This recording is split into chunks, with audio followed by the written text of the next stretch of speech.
Le règlement CO2, donc effectivement, fixe un cap vers la fin de la motorisation thermique. Entre urgence climatique, réalité industrielle et contraintes budgétaires, le problème n'est pas vraiment de savoir si on y va, parce qu'on y va, et on l'a vu, c'est vu pour beaucoup d'entre vous comme une opportunité, mais comment on y va? Et donc je vais me tourner déjà vers vous, Karima Delli. Vous avez été effectivement dès le début de ce règlement CO2 aux commandes. Vous avez porté ce texte en tant que présidente de la commission transport du Parlement européen. Est-ce que déjà vous pourriez nous en rappeler un petit peu la genèse?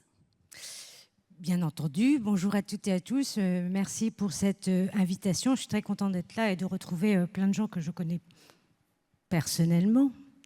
Et donc, tout d'abord, je voudrais rappeler que lorsqu'on parle de règlement, le règlement européen, notamment concernant le CO2 des émissions, ce n'est pas un coup de plume comme ça, parce qu'on veut se faire plaisir à l'Europe.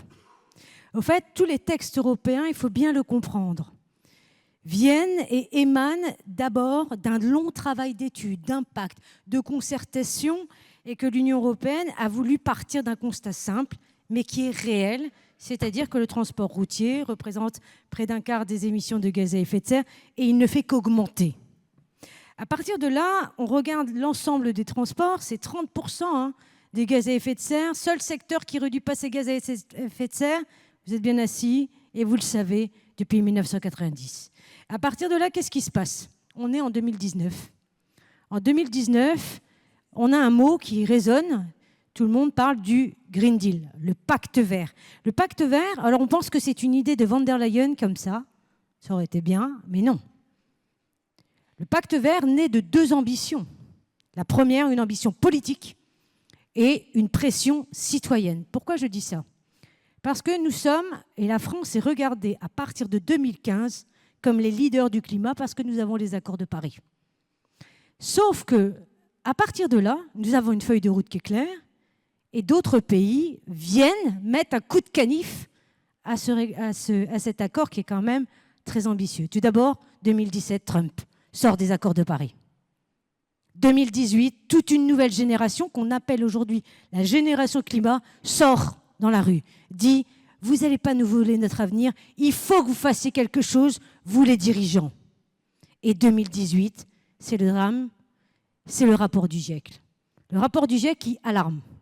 Il alarme, il dit, mais attention, nous ne sommes plus du tout dans la trajectoire des accords de Paris, c'est-à-dire 1,5 degré. Nous allons dans un scénario de 4 degrés. Ça veut dire quoi concrètement? C'est ce que nous vivons. Et moi, j'ai à cœur de le dire. Les 4 degrés, il ne faut pas attendre 2100. Ça va aller plus vite si on ne fait rien sur le climat, et notamment sur les plus pauvres. Et moi, je viens d'une région qui s'appelle les Hauts-de-France et notamment le Nord-Pas-de-Calais. Je peux vous assurer, quand on a les inondations qui durent 3 mois, mais des gens qui disent « mais nous, on est des réfugiés climatiques parce qu'on ne retrouve plus ». Et au fait, l'emballement, on le voit tous les jours, ce sont les inondations, ce sont les gisements de terrain, les canicules, et nous avons besoin aujourd'hui d'une société beaucoup plus robuste. Et c'est là où ça devient important, parce que dans ce contexte, l'Union européenne dit on ne va pas juste faire un Green Deal pour se faire plaisir, sortir des véhicules à la fin des thermiques, mais on va prendre toute la filière, c'est-à-dire les poids lourds, les bus et les cars qui étaient jusqu'à présent exclus des normes de CO2. Et donc le premier cadre adopté, 2019, c'est le règlement 1242 pour les techniciens comme moi, et qui dit une chose très simple, il dit les constructeurs de véhicules lourds vont devoir être soumis à des objectifs de réduction, notamment 15% pour 2025 et 30% pour 2030. Entre-temps, électrochoc au niveau européen. Qu'est-ce qui se passe? La crise en Ukraine. Augmentation notamment des prix de l'énergie. On a une accélération du Green Deal parce qu'à l'époque, nous sommes encore des leaders. Et le Green Deal va dire on remet à plat et on va aller plus vite et on va venir renforcer ce règlement. Donc, on va faire un calendrier beaucoup plus ambitieux. 2030, moins 45% des émissions. 2065, moins 65% pardon, 2035, moins 90 en 2040. Et là, les bus urbains arrivent avec un signal très clair qui est de dire moins 90% dès 2030 pour rentrer dans les bus zéro émission d'ici 2035. Toutes les législations ont été adoptées à l'unanimité. C'est ça la force aussi de l'Europe, on n'est pas dans la cour de récré. Et je dis qu'on n'est pas dans la cour de récré parce que Mme Pécresse et moi, on n'est pas du tout de la même couleur politique. Et dans ma commission, on n'était pas... Non mais dans ma commission, je peux vous dire, moi je suis écolo. Les écolos n'étaient pas du tout majoritaires. Et pourtant, on arrive à se parler avec un objectif. D'abord, pourquoi la différence de calendrier ? Parce qu'on sait que les technologies, notamment, sont matures pour l'urbain, mais pas encore pour l'interurbain, par exemple. Et donc, on dit c'est un choix pragmatique, pas idéologique. Et la deuxième chose, c'est ces textes illustrent l'illustration du Green Deal. Le Green Deal, c'est pas passer d'une logique de contrainte. Au contraire, le Green Deal va nous amener à une transformation. Et c'est là, ça devient très important, c'est une transformation sociale, parce qu'on ne peut pas faire une transition écologique sans justice sociale, comme le dirait très bien Thierry Mallet. La deuxième chose, c'est une transformation industrielle et surtout le retour de la souveraineté européenne. Donc, ça donne aussi une visibilité d'un calendrier pour les constructeurs, pour les opérateurs, pour les collectivités, pour planifier des investissements nécessaires. Encore faut-il avoir cette capacité, notamment, de vouloir des investissements dans ce secteur. Alors, on va y revenir sur la partie souveraineté, mais justement sur les investissements dans le secteur. Madame Pécresse, on le voit, le cap est clair fixé par Bruxelles. On partage très certainement les impératifs. D'ailleurs, vous l'avez souligné, ça avait été adopté à l'unanimité, y compris par le groupe de droite, le groupe PPE, au Parlement européen. Mais face à cela, il y a quand même des réalités locales. D'abord, moi, je n'ai pas attendu le Green Deal pour commencer la dédiésélisation des bus de l'Île-de-France. Alors, ce qu'il faut savoir, c'est que l'Île-de-France, c'est pas n'importe quelle autorité organisatrice. L'Île-de-France, c'est 9 millions de voyageurs en bus par jour. C'est 10 500 lignes de bus, 10 500 bus, pardon, 1500 lignes de bus. C'est 2 fois Londres, c'est 4 fois Madrid. Voilà. Et quand nous avons fait notre première commande de bus électriques pour la RATP, je crois que c'était à peu près 3000 bus électriques. Je crois que c'était l'équivalent de l'ensemble de la commande de bus électriques de l'Allemagne cette année-là. Voilà. Donc je le dis parce que nous sommes les premières victimes, je sais pas, les premières personnes concernées par les réglementations européennes à chaque fois qu'elles changent. Voilà. C'est nous, c'est l'Île-de-France. Alors, en fait, on n'a pas du tout attendu le Green Deal pour dédiéseliser, parce que quand je suis arrivée en 2015, eh bien, toute la flotte de bus était diesel, et nous avons décidé, alors je ne suis pas étiquetée écologiste, mais moi personnellement je considère que l'écologie n'a pas de parti et pas de frontières, et je me considère comme plus écologiste que beaucoup de Verts de mon conseil régional. Mais effectivement, on est écologiste pragmatique, c'est-à-dire que on s'est dit, il faut tout dédiéseliser. On s'est dit, quel est l'horizon de temps qu'on peut se donner. On s'est dit, je suis arrivée donc en décembre 2015, donc mettons janvier 2016, on a commencé à travailler sur le projet. On s'est dit, il nous faut un cap. Alors on s'est dit 2025, 10 ans pour la zone dense, pour la zone urbaine qui était la plus polluée. Et on s'est dit 2029 pour faire tout le rural, parce que le rural, c'est évidemment colossal, mais il y avait beaucoup moins d'enjeux de pollution de l'air. Donc on s'est fixé un cap de 14 ans, un peu moins de 14 ans, pour tout changer tous les bus. Et après, il a fallu faire des choix technologiques. Alors à l'époque, il n'y avait pas de réglementation européenne. Heureux étions-nous. Nous n'avions pas de réglementation européenne, nous avons choisi. Et nous avons choisi un mix énergétique qui était un mix énergétique totalement pragmatique. On s'est dit, on va faire 30% de bus électriques et on va faire 70% de bus biogaz. Et pourquoi on a fait ce choix ? Alors, je dis bus, mais je devrais aussi intégrer, parce que Clément Beaune en a parlé, mais c'est très important aussi en zone rurale, les cars express qu'on veut faire monter en puissance avec François Durovray. On va essayer d'en mettre une centaine de lignes de car express en plus. Donc vous voyez les RER de ceux qui n'en ont pas, dirait Karima Deli. mais c'est important aussi d'avoir ces lignes à grande vitesse qui aujourd'hui sont devenues très confortables et qui sont très prisées de ceux qui veulent lâcher leur voiture. Donc voilà, on s'est dit, on va faire un mix pragmatique. Pourquoi pragmatique? Parce que l'électrique ne marche pas en très grande ruralité. Ça ne marche pas. Ça ne marche pas, ça n'a pas assez d'autonomie. Et donc, l'idée de se retrouver avec du tout électrique nous a paru techniquement aberrante. Parce qu'on a une triple contrainte. On a la première contrainte, c'est la vision. On veut décarboner. On a la deuxième contrainte, c'est la technique. Est-ce qu'on va pouvoir faire rouler des centaines de kilomètres un bus électrique? Comment est-ce qu'on le recharge? Comment est-ce qu'on le fait fonctionner? Ça, c'est la deuxième contrainte. Et la troisième contrainte, dont personne ne parle, mais je pense peut-être que si vous regardez les débats au Parlement français, c'est une contrainte qui, désormais, s'impose à nous. Elle était beaucoup moins présente en 2015. C'est l'argent, les amis, l'argent. Combien ça va nous coûter? C'est la troisième contrainte. Je rappelle les coûts des bus. Un bus au bio-GNV, c'est 300 000 euros. Un bus électrique, c'est 500 000 euros. Un bus hydrogène, parce qu'on nous dit, mais pourquoi vous n'allez pas sur l'hydrogène? 1 million d'euros dans une filière qui n'est pas encore stabilisée. Alors, on a aussi expérimenté l'hydrogène. On a 50 bus hydrogène qui sont en train de circuler. Mais aujourd'hui, vous voyez bien que la technologie aujourd'hui n'est pas mature. Donc, on a fait ce choix. On l'a fait sous contrainte, sous cette triple contrainte de financement, de dépollution et en même temps technique. Et puis il y a une dernière contrainte. Donc je voudrais qu'on parle un tout petit peu. Parce que le sujet, c'est aussi nos filières industrielles. Il se trouve que je suis présidente de l'Île-de-France et l'Île-de-France avait un grand pilier industriel qui s'appelait l'industrie automobile. Nous étions l'une des premières régions de l'industrie automobile en France. Et aujourd'hui, cette industrie automobile, elle est en train petit à petit de fermer ses sites. Vous savez qu'il y a eu un grand choc dernièrement, c'est 3 semaines de chômage technique chez Stellantis à Poissy. Donc, nous avons détruit l'industrie automobile européenne, faute d'avoir réussi à la faire transitionner correctement. Donc le sujet aujourd'hui est quand même aussi industriel. Et nous, en choisissant des technologies avec de la production française et de la production européenne uniquement, nous n'avons pas acheté de bus chinois.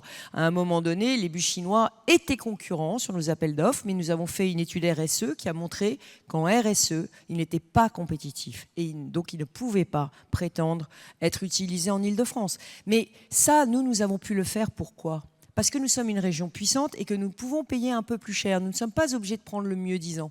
Mais j'ai été invité par le commissaire Timmermans au début du Green Deal à Bruxelles pour parler justement de notre plan de décarbonation, parce que quand même, voilà, on a été écouté à Bruxelles, et je lui ai dit tout ça, et il m'a dit, mais ce serait peut-être bien de faire un appel d'offres européen sur les bus, parce qu'en réalité, ce que l'Île-de-France peut faire, c'est-à-dire ne pas prendre le moins cher, l'industriel le moins cher, les pays de l'Est, par exemple, de l'Europe de l'Est, ne peuvent pas le faire et donc ils se tournent vers les moins chers et donc ils achètent chinois. Donc méfiez-vous parce que le tout électrique, ça va se terminer, moi je le vois gros comme une maison, ça va se terminer par le tout chinois ou le quasiment tout chinois. Et ça, ce serait tragique, ça ce serait tragique. Il faut penser aussi filière industrielle. Donc nous ce qu'on défend, c'est on défend l'appréciation de la pollution sur le cycle de vie du véhicule. C'est très important. Et moi, je ne peux pas laisser dire qu'un véhicule électrique, il est zéro pollution sur tout le cycle de vie. Ça n'est pas vrai. L'électricité aussi, elle est produite. Donc, il y a un moment, il faut qu'on regarde tout et à 360 degrés. Quelquefois, une écologie un peu trop dogmatique et rigide peut tuer aussi l'écologie. Voilà, c'est mon message et il faut vraiment qu'on fasse très attention. Il faut vraiment qu'on fasse attention. Et un dernier message, c'est pour les agriculteurs. Je suis dans une région qui est très agricole. Personne ne le sait. Tout le monde pense que l'Île-de-France, c'est que de l'urbain. Nous sommes à 75% agricoles et forestiers. Nous sommes la région du blé. Nous avons la Beauce, la Brie, etc. Donc, dans cette région très agricole, le bio-GNV, c'est quoi? C'est aussi une façon de mettre de la valeur ajoutée dans les fermes. C'est aussi une façon d'utiliser les résidus agricoles, pas seulement les déchets ménagers, mais aussi les résidus agricoles, pour les transformer en énergie. Créer de la valeur à la ferme, dans une région où la pression foncière est colossale et où tous les agriculteurs feraient mieux de vendre leur ferme pour gagner un peu d'argent et prendre une retraite bien méritée, je peux vous dire que c'est très important aussi. Donc là aussi, pensons à toutes les conséquences de nos décisions, pas seulement ce qui sort d'un pot d'échappement. Il y a bien au-delà des filières industrielles qu'il faut qu'on regarde, de l'emploi et puis l'avenir de nos agriculteurs. Merci, Mme Pécresse. Valérie Pécresse porte une parole qui est très partagée, comme vous pouvez l'entendre, sur la partie mix énergétique notamment, par la profession du transport routier de voyageurs. Justement, ce tout électrique auquel pousse quand même le règlement CO2, il faut le dire, était-ce une erreur, Karima Delli? Non, c'était un choix rationnel, mais pas idéologique. Et l'électrification, aujourd'hui, il faut partir de quelque chose, c'est qu'on sort d'une volonté d'uniformité du diesel. Il faut sortir de cette uniformité pour rentrer réellement dans une période de diversité technologique. Le problème de cette diversité ne veut pas dire ou devenir dispersion. Et c'est là que ça devient compliqué. Pourquoi? Parce que plus on multiplie les technologies, plus les coûts augmentent, plus les filières se fragilisent. Donc, on ne structure rien. Ça, c'est la première chose. La réalité, c'est que l'Europe a pris notamment la réalité. L'échéance, je rappelle, c'est 2040, par exemple, pour l'écart. 2040, ça reflète quand même la volonté de passage d'adaptation, la maturité industrielle, mais il faut un pilotage intelligent de transition qui soit appuyé sur des outils européens existants. Et c'est là où ça devient très, très important, parce que les outils existants, on ne les utilise pas. Alors tout le monde, moi je veux bien, hein, mais d'abord, il va falloir vraiment créer au niveau européen. Je ne dis pas ça parce que je ne suis plus présidente de la commission des transports, mais je peux vous l'assurer, nous ne faisons pas notre travail de lobbyiste à Bruxelles. La première chose, sur les outils, d'abord, réclamons ce que nous devons, notamment au transport et au transport notamment commun, au transport de voyageurs, c'est sur la ligne du Fonds social pour le climat. C'est quand même assez dingue. On dit qu'à partir de 2026, justement, il faut financer l'électrification des transports. Mais l'électrification des transports en France, c'est juste accompagner le leasing social. Alors que ce n'est pas vrai. Il y a une partie qui devrait aller véritablement, notamment à la modernisation, par exemple, des réseaux de bus, des réseaux de cars, comme le recommande la DGITM. Si elle n'est pas dans la salle, dites-lui. C'est elle qui l'écrit. Donc ça, on est capable de le faire. C'est une opportunité budgétaire extraordinaire. Sauf que c'est maintenant que ça se passe. Deuxième chose, je l'ai dit tout à l'heure à notre président, moi je ne comprends pas les systèmes où on ne récupère pas l'argent de l'ITS. Marché carbone, ITS 1, demain ITS 2. Qu'est-ce qu'on attend? Vous voyez? Donc deuxième avantage sur des investissements. Troisième chose, alors là je vais avoir besoin de vous, je vous le dis tout de suite, c'est le règlement 2014 sur les émissions de poids lourds neufs. Parce que, Madame Pécresse, vous parlez notamment de décarbonation. Encore faut-il introduire dans cette nouvelle législation le meilleur rapport qualité-prix. Parce que les régions regardent surtout le prix et pas la qualité. Mais en même temps... Ça, c'est une attaque gratuite. Attendez, j'ai pas fini ma phrase. On a 2 présidents de région dans cette salle. On regarde aussi la qualité, n'est-ce pas? Certains font le choix de se serrer la ceinture pour la qualité. Se serre la ceinture. Et c'est là où ça devient très important, c'est la question des marchés publics. Et dans les marchés publics, pour les bus zéro émission, tout ça c'est envisageable pour, notamment, c'est révisable en 2027. Sauf qu'ils n'attendons pas la révision de 2027, les négociations commencent quand? Là, dans 6 mois. Dans 6 mois, il faut ajuster les ambitions d'adaptation et le soutien aux opérateurs. C'est maintenant que ça se joue, au fait. Et là, je n'entends... Il n'y a même pas un article dans la presse qui parle de ça. Les marchés publics, il faut les ouvrir et commencer à gagner, notamment sur cette volonté d'aligner, justement, nos marchés publics. Ensuite, la dernière chose, c'est, je le dis, il faut qu'on arrête, je crois, de dire il y a d'autres énergies. Bien sûr qu'il y a d'autres énergies. Moi, je ne suis pas d'accord lorsqu'on dit l'Europe n'a jamais dit qu'il fallait tout électrifier tout de suite. C'est pour ça qu'on est réaliste. C'est des progressions qui sont réalistes. Révision en 2027, ajustement selon la maturité technologique, mais en même temps, l'enjeu, ce n'est pas d'opposer, mais c'est de hiérarchiser selon les usages. Et là, ça devient important parce que quand on regarde, justement, vous avez évoqué, par exemple, le biométhane. Le biométhane peut être une solution locale, mais il faut être lucide. Seuls les 3% de gaz consommés en France sont réellement produits localement.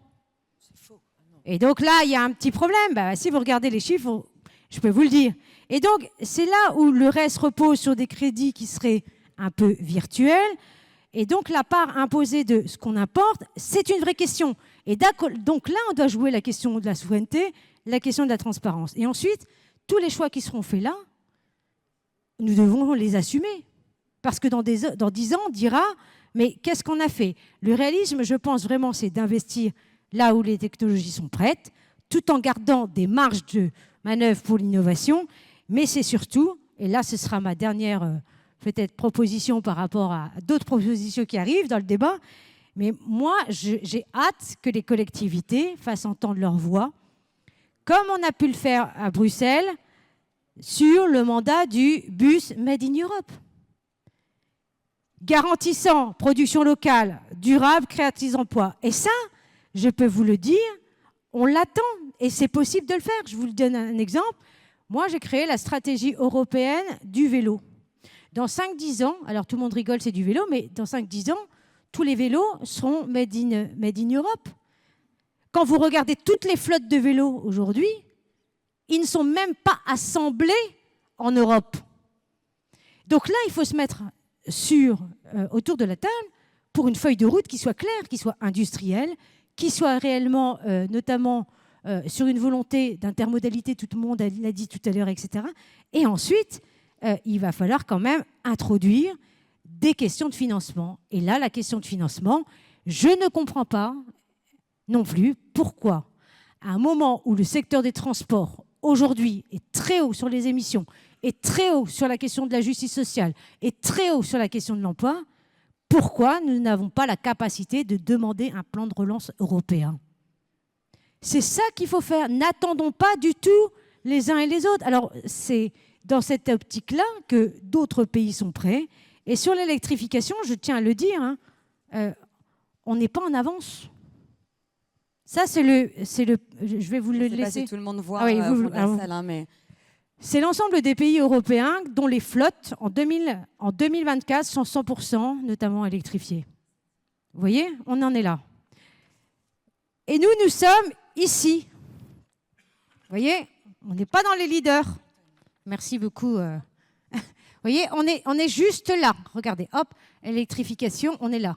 Et donc, il y a des choix qui ont été faits sur des alternatives, certes, mais en même temps, ces choix-là, oui, c'est TNI. C'est TNI. Et ça montre deux choses. La première chose, c'est qu'il y a des pays qui seront en avance et il y a des pays qui seront notamment en retard.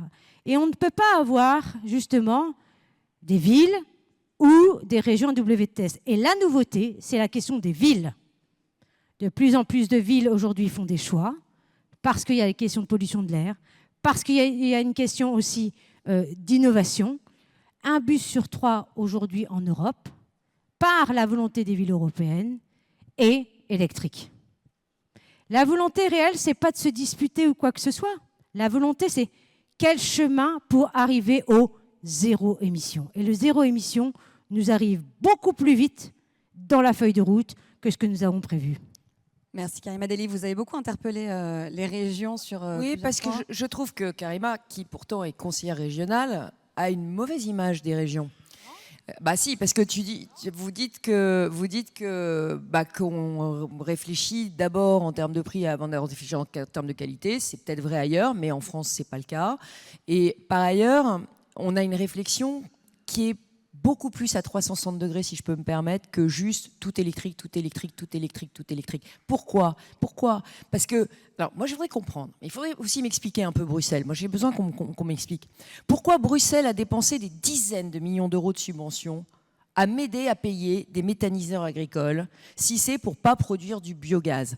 Vous dites que le biométhane que nous utilisons dans nos bus n'est pas français. Eh bien, c'est faux, parce que nous, nous sommes un peu stupides, mais nous avons mis une petite clause quand nous avons financé les méthaniseurs, une clause pour pouvoir tracer où allait aller le méthane. Donc nous savons que dans les bus qui circulent en grande couronne en Île-de-France, donc dans le rural, parce qu'il n'y a pas que les villes, Madame Dely, il y a les bus, c'est aussi pour le rural. Et c'est d'ailleurs un vrai sujet. Parce que le jour où on n'aura plus de quoi se payer des bus et où on va être obligé de fermer des lignes de bus dans le rural, ben là, on aura un populisme qui va exploser et qui va exploser partout parce qu'il y aura une inégalité de traitement devant le transport en commun. Donc nous, on veut multiplier les bus dans le rural. C'est notre objectif. C'est un objectif de cohésion sociale. Et donc, qu'est-ce qu'on fait ? On fait la traçabilité du méthane. Et donc, je peux d'ores et déjà vous dire à tous que dans les bus biométhane de l'Île-de-France, il y a déjà plus de 50% du méthane qui est produit en Île-de-France. Donc c'est du local au local. Et c'est ça qu'il faut réussir à faire, c'est-à-dire une filière d'économie circulaire locale. Mais pourquoi est-ce qu'on m'empêche de faire de l'écologie ? Pourquoi est-ce qu'on m'empêche de faire une filière d'économie circulaire locale autour du biométhane ? Pourquoi est-ce qu'on ne m'autorise pas à utiliser mes biodéchets ? Pourquoi est-ce que Bruxelles vient s'en mêler ? Pourquoi on me dit qu'il faut faire des bus électriques dans le rural alors qu'ils n'ont pas l'autonomie pour rouler ? Non mais il y a un moment, voilà. Pourquoi est-ce qu'on nous explique comment on fait notre boulot alors comment des gens qui ne connaissent pas nos réalités viennent nous expliquer ? Madame Dely, vous avez parlé beaucoup de la ville. Moi, j'entends la ville. À Paris, tous les bus seront électriques. Ils sont électriques. On est en 2025, ils sont électriques. Tous les bus parisiens ont été changés. On est à Paris. Mais il n'y a pas que Paris en France. Et même en Île-de-France, il n'y a pas que Paris.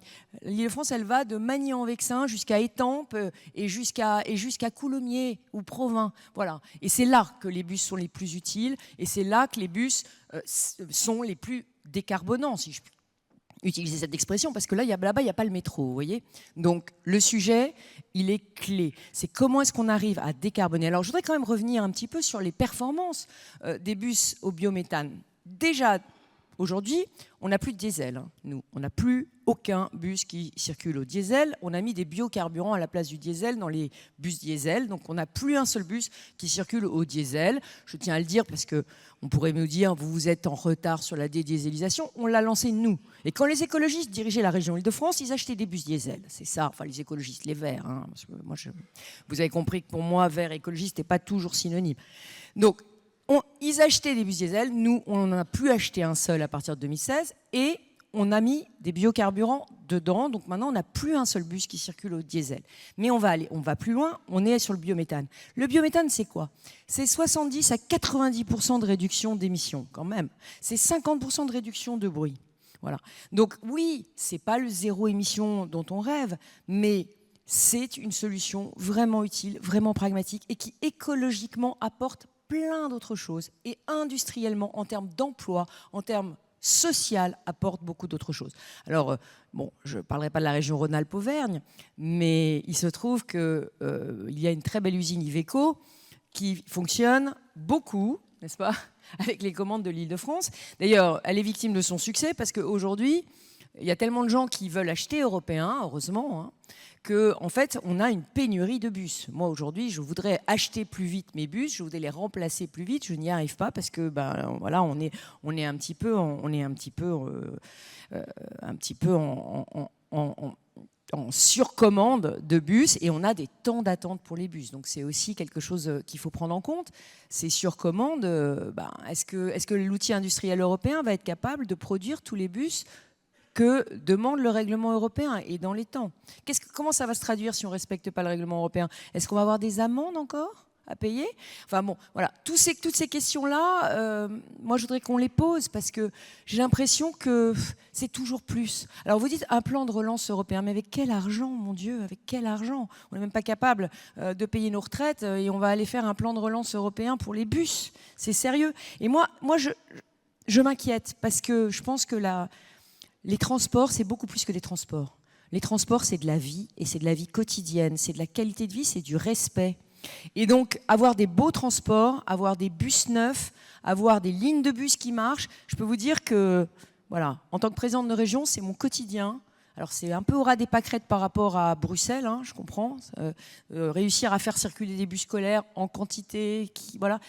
Ben oui, mais si j'arrive plus à les payer, je pense que j'aurai vraiment des difficultés sociales. Voilà. Merci beaucoup. Juste un tout petit mot de conclusion, Karima, parce qu'on doit malheureusement clore ce débat, mais on va rentrer un peu plus dans le détail dans la table ronde d'après, notamment avec la présence des industriels et des professionnels du secteur. La première chose, c'est que moi, la première proposition, c'est que si nous voulons des bus made in Europe, il faut mobiliser les régions. Je n'ai rien contre les régions. Je dis juste qu'il faut maintenant taper du poing sur la table avec le GART, avec notamment les AMO, etc., pour dire maintenant ça suffit. Il faut véritablement exiger les clauses de contenu local, de durabilité, d'emploi. Ça, c'est la première chose. La deuxième chose, on l'a dit tout à l'heure, investir dans les cars express, c'est un levier non exploitable, mais encore faut-il, je vous le dis, Madame Pécresse, vous dites, vous êtes proche des gens, mais moi aussi je suis proche des gens, je viens d'une région où il y a aussi le milieu rural. Que disent le milieu rural aujourd'hui ? Comme le périurbain, 60% des habitants dans le périurbain comme dans le rural, 67% dans le rural disent nous, si on peut se passer notamment d'une voiture et on a des alternatives, on veut prendre. Mais ça veut dire quoi techniquement ?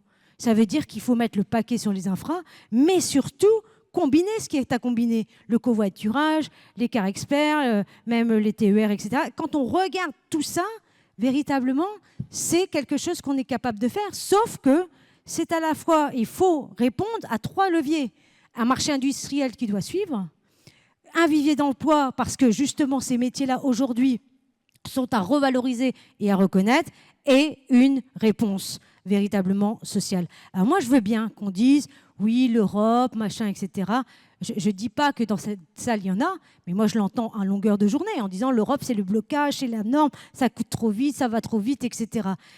Oui, mais en même temps, il y a la construction, pas à pas, qui rentrera dans une société qui sera plus juste. Et moi, je pense que c'est ça qu'il faut faire.